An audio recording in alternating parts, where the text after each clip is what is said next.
The art of storytelling is something special. However much poor, powerful, famous, or extraordinary we all think we are, we each have our own stories. It is what makes us human. Here at My Story, we bring you all kinds of inspiring stories, authentic, unscripted, untold, and unheard of. This is My Story. I'm caged in a prison that's full of depression.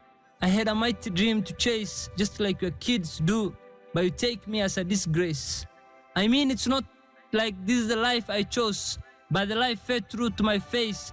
You have no right to regard me with contempt. All I deserve from you is eyes of concern.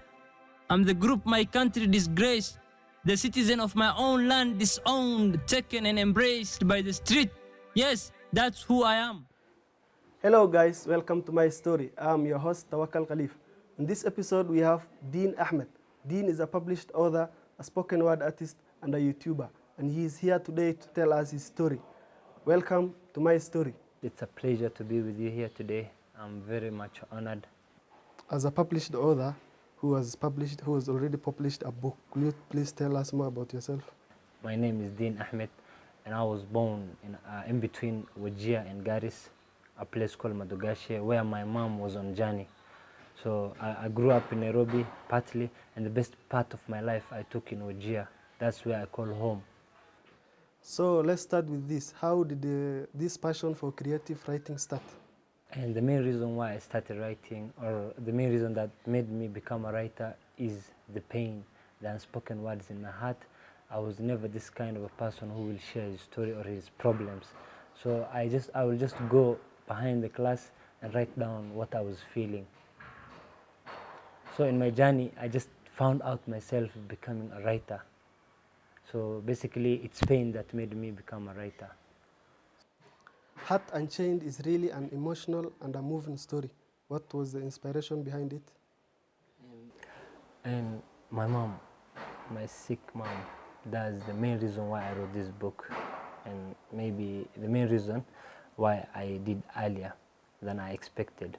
My mom was sick and I didn't have any other alternative, and since I was the firstborn, I had to cure her.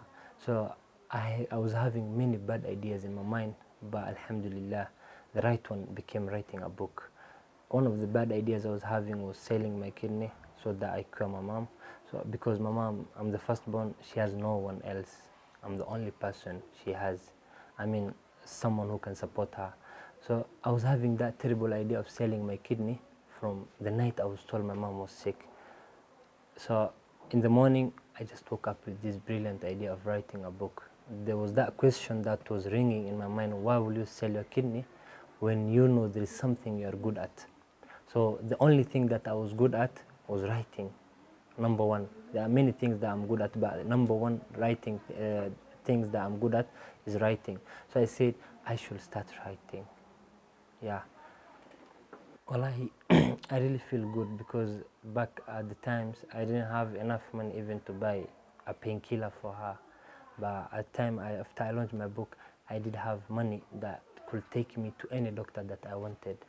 As a writer, reviews and criticism are two things that are very much vital. What response did you get from the society after you had published your book? And I think I should start before I published my book. Before I published my book, I went to some people and I told them I wanted to write a book. They said, you can't do it, it's too early, you are giving me negative thoughts. Only few are supporting the idea of writing a book. So when I wrote my book, I proved them wrong, and they knew that I had something in me. So probably I was getting positive feedback from my social media platforms. So after I published my book, there are people who are telling me I was an inspiration to them. There are some who are telling me to write more books. There are some who are telling me to touch many aspects of the society, to write about it, you see. So probably I was getting positive feedback from the society. Your story is very much inspiring, very much educative. So there are so many youth who want to publish a book, especially those from northeastern Kenya. So what will you advise them? My only advice to these young people is they should have self-confidence in themselves, because if we are not confident, we are not going to make.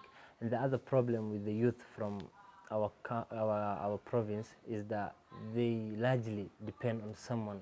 So I just say, let us help ourselves so that we reach our goals by ourselves. Let us not rely on anyone.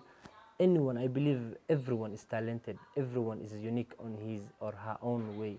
So let us not wait for anyone to tell us that we should do this. Let us not wait for anyone to tell us we can't do this.